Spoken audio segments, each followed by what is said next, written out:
Enquanto isso, na igreja adventista...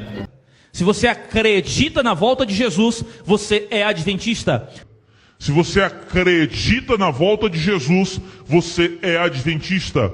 Talvez você está aqui nessa noite e você está perguntando: pastor, mas eu não sou dessa igreja, como é que eu sou adventista? Quem faz parte desta igreja é um grupo que se chama Adventista do Sétimo Dia. Por que é adventista? Porque nós acreditamos na volta de quem? E por que é no sétimo dia? Porque é simples.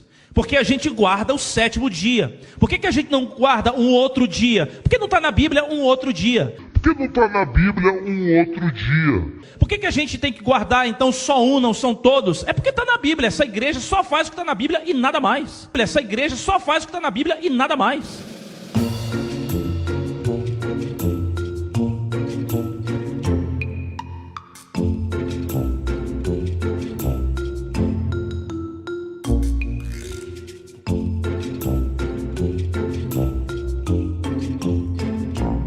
Para você ter uma ideia, por que a gente guarda o sábado? Simples, porque Deus guardou. Disse-lhes Jesus: meu pai continua trabalhando até hoje, e eu também estou trabalhando. João 5,17. Por exemplo, você falou agora da Adventista. Eles guardam o sábado. E o sábado não é um mandamento? Guardar o sábado? O sábado é um mandamento para a antiga aliança, para Israel. O sábado é um mandamento para Israel. E o sábado na Bíblia, lá em Colossenses 2,16... O apóstolo Paulo fala o seguinte: irmãos, ninguém pode julgar vocês pelo que vocês comem, pelo que vocês bebem, pelos dias de festa do judaísmo, pelas luas novas que eles guardavam e nem pelo sábado.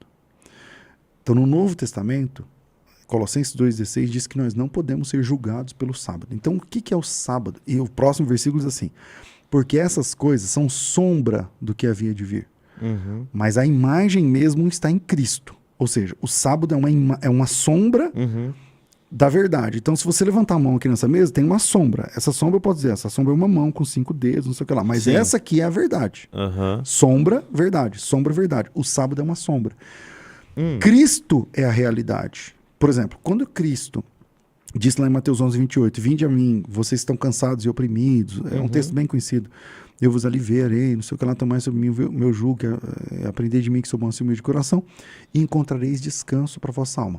A palavra descanso é Shabat. A palavra descanso em hebraico é sábado. Então Jesus está dizendo o seguinte: se você quer descansar, se você vem a mim, você vai encontrar o verdadeiro sábado. Vem a mim e você vai encontrar o verdadeiro descanso. Ou seja, os cristãos bíblicos, eles não descansam em um dia, eles descansam em uma pessoa. Nós descansamos em Jesus Cristo, tá certo? Agora, algumas pessoas vão falar assim: não, tudo bem, eu entendo que Jesus é o nosso sábado, mas mesmo assim eu quero guardar o sábado. Tá, tudo bem. Agora, desde que a pessoa não diga que aquilo é para a salvação. Porque se é para a salvação, está concorrendo com Cristo. O cristianismo só tem um salvador: Cristo. E não a guarda de um dia, ou uma regra básica. Mas Jesus não falou que ele não veio para acabar com as tradições antigas, mais ou menos isso? Que ele não veio para... Ele falou não sei se... Não lembro assim, quem. Eu não vim abrogar a lei, vim para cumprir. Isso. Ok, falou. Ele veio cumprir a lei, e ele cumpriu. E a lei antigamente não era uma lei, o guardar o sábado? A lei do sábado, vamos lá. O sábado está dentro dos 10 mandamentos. Os 10 mandamentos, lá no capítulo 5 de Deuteronômio, é para os judeus. Então, para aqueles que ficaram escravos no Egito, Deus deu a eles o sábado. Não existe nenhum mandamento no Antigo Testamento para um não-judeu guardar o sábado. Então, o sábado é para os judeus. Entendi. Ok? Assim como no Novo Testamento, não existe nenhum mandamento para o cristão guardar o sábado.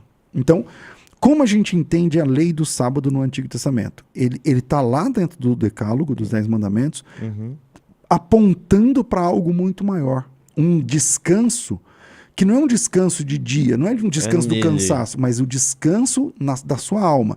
Se você está cansado e oprimindo, vem a mim, porque aí você vai encontrar o sábado. É o que Jesus disse. Entendeu? Então, a ideia é que a gente descansa em Cristo, e não exatamente num dia da semana.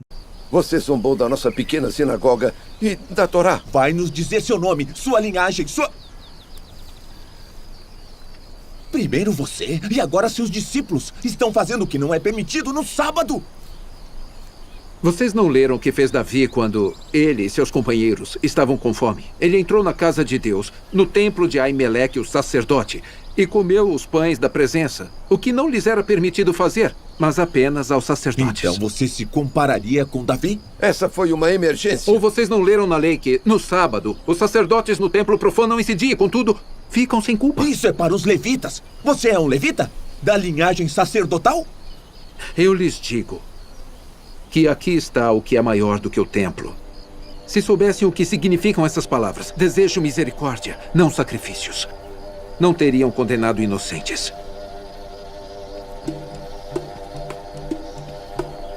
O sábado foi feito por causa do homem, e não o homem por causa do sábado. Assim, pois, o Filho do Homem é Senhor até mesmo no sábado. Filho do homem. Podemos ir. Porque Jesus guardou, a Virgem Maria guardou, José guardou, os discípulos guardaram, os apóstolos guardaram, só Paulo, registrado na Bíblia, guardou 84 vezes o sábado.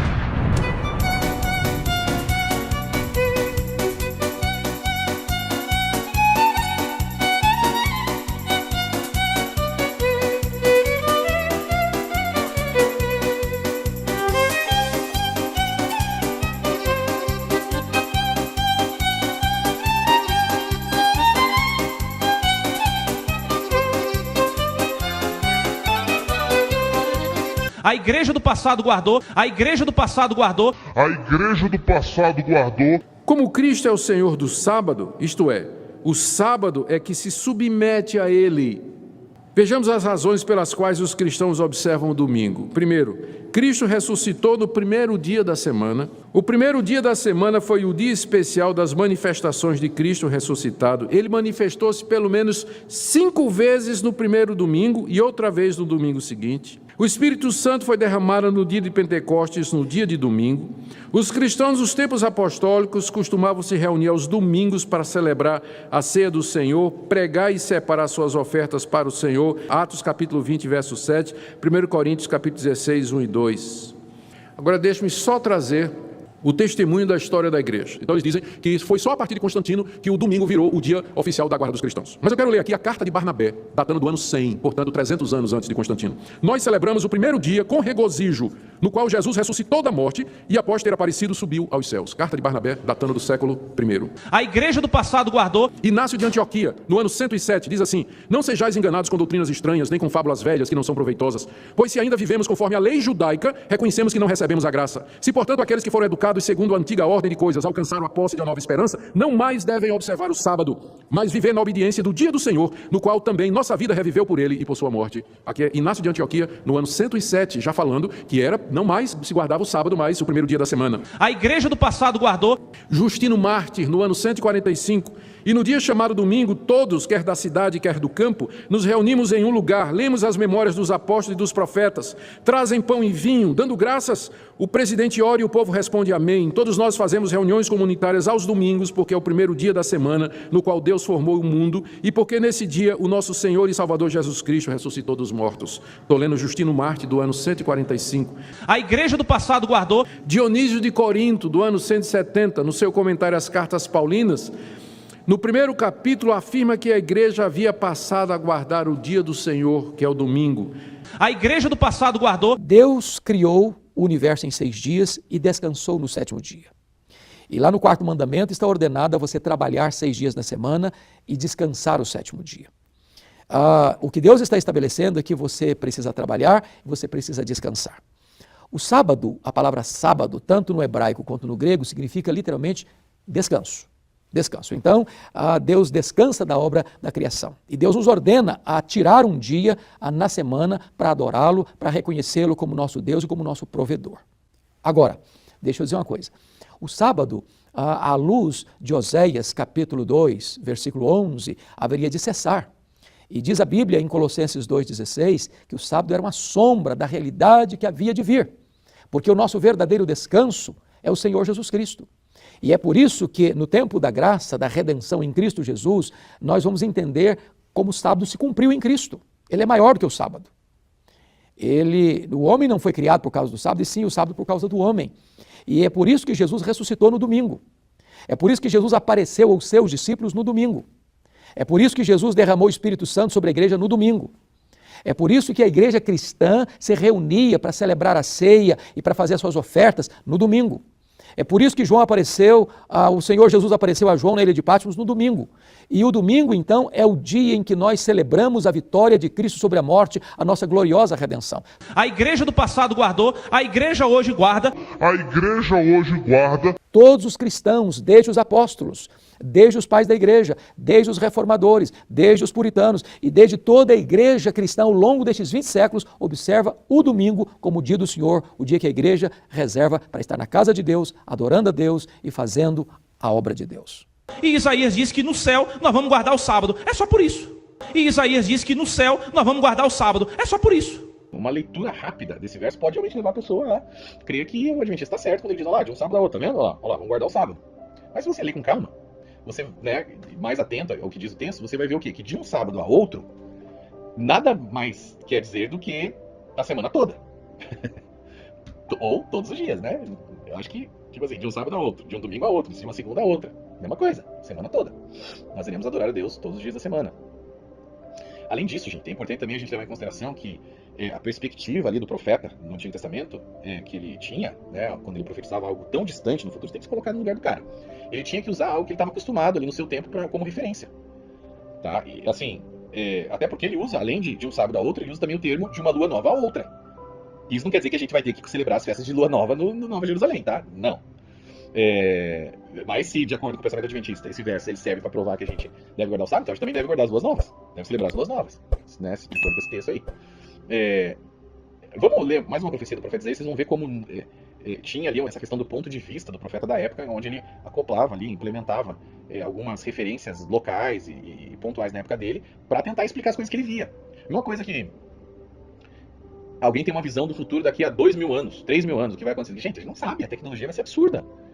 Então o cara vê coisas que ele não vai entender, Então ele usa o que ele tem aqui para explicar, olha, é isso aqui mais ou menos, tá? Até porque as pessoas também precisam entender, né? Então tinha essa dificuldade ali do profeta quando ele profetizava muito, ele profetizou sobre coisas que nem aconteceram até agora. Você imagina, já passaram muito mais de 2.000 anos.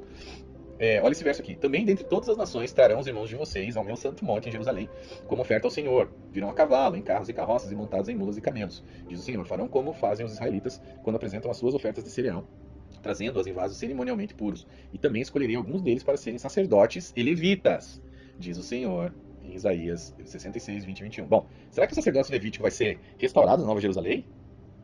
Todas as evidências apontam para que isso não ocorra, tá? Todo o propósito do sacerdócio levítico era apontar para Cristo, né? Para a primeira vinda de Cristo. E também acho pouco provável que no futuro, na Nova Jerusalém, as pessoas utilizem cavalos e carroças, né?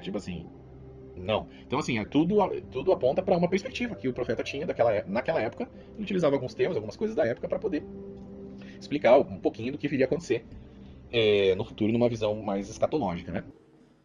É simples assim. Ah, pastor, mas eu acho que não é para guardar o sábado. Quem é você para estar achando alguma coisa, meu irmão? Mas se Deus guardou, se Jesus guardou, se Maria guardou, José guardou, todo mundo da Bíblia guardou, todo mundo da Bíblia guardou.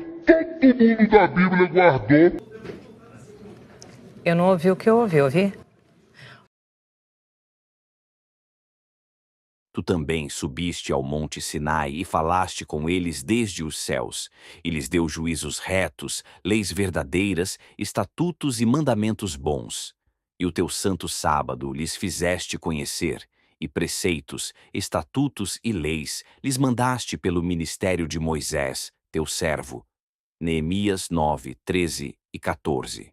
Agora, no dia 7 de março do ano 321, um homem chamado Constantino, ele falou o seguinte: nós vamos mudar o sábado para o domingo, e ponto final. No dia 7 de março do ano 321, um homem chamado Constantino, ele falou o seguinte: nós vamos mudar o sábado para o domingo, e ponto final. E como o império estava sobre a sua responsabilidade, ele falou assim, a partir de agora nós vamos guardar o domingo. Então, hoje, se você guarda o sábado, você está do lado de Deus, da Virgem Maria, de José, dos apóstolos, dos discípulos, da igreja do passado, da igreja do presente, da igreja que vai para o céu. Da igreja que vai para o céu. Da igreja que vai para o céu. Agora, se você está do lado de Constantino, você está guardando um outro dia que não é o sábado, e você está do lado de um homem que já está morto e sepultado.